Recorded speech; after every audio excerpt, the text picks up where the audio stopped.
Hello, this is Spitalfields in the east end of London, very close to the centre of London. Today it's a comparatively wealthy area, though looking around the street here today you can see it's maybe not all that wealthy. This is a place that's had many ups and downs though over the years. It's just outside of the city walls, and in the Roman times it was a place where the bodies were actually buried. But in the 17th century and 18th century, it began to grow up as a comparatively wealthy place, and particularly after the expulsion of the Huguenots from France, Protestants who Louis XIV didn't take a liking to, and between around 1680-85 to around 1710-15, these people left France. Around 50,000 of them came to the United Kingdom, many of them came here, and they were silk weavers, and they were responsible to a large degree for some of the houses, or at least paying for some of the houses that we can see around here now today. This, however, didn't last, and it became an area of abject poverty, and the reason it became so poor was because of, first of all, it was for the Industrial Revolution. Many silk weavers themselves, they worked for a master weaver who actually subcontracted out work to them. So people actually wanted to, I don't know, a dress or whatever, this would have been given to a master weaver, and then the master weaver would then have subcontracted it to other people, the same way as today people who make roads, it's given to a general contract who then subcontract it to others.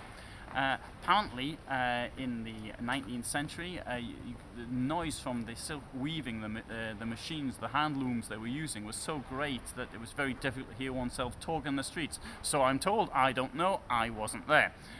Having said that, the Industrial Revolution produced machines which can actually effectively made the silk weavers themselves redundant. Added to this, in 1860, a commercial treaty was made with France, where they were much better at making silk than they were here in the UK, and as a result of that, people didn't have work. And the result was that many people died of starvation.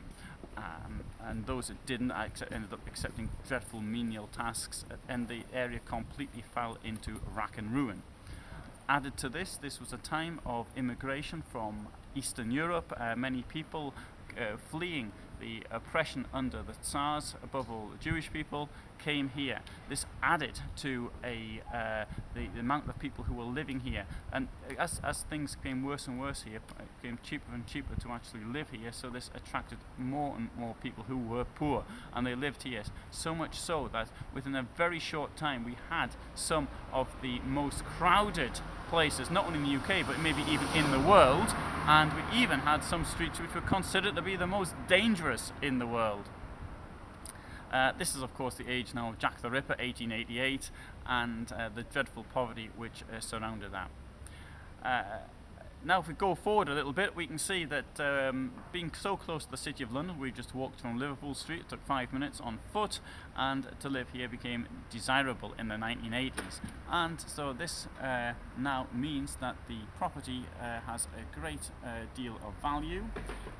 It's very fortunate, above all because in the next wave of immigration after that, in the 1970s, we had people going from Bangladesh, and they came here. When I started taking interest in this area in the 1980s, you could still find restaurants where it was all written in Bengali, and it's no longer the case. It's now in English, and there's lots of tourists. But anyway, so there we have the rise and fall of this area. This street, very typical of the 1750s. Wealthy street once, became poor, and is now wealthy again. Thank you.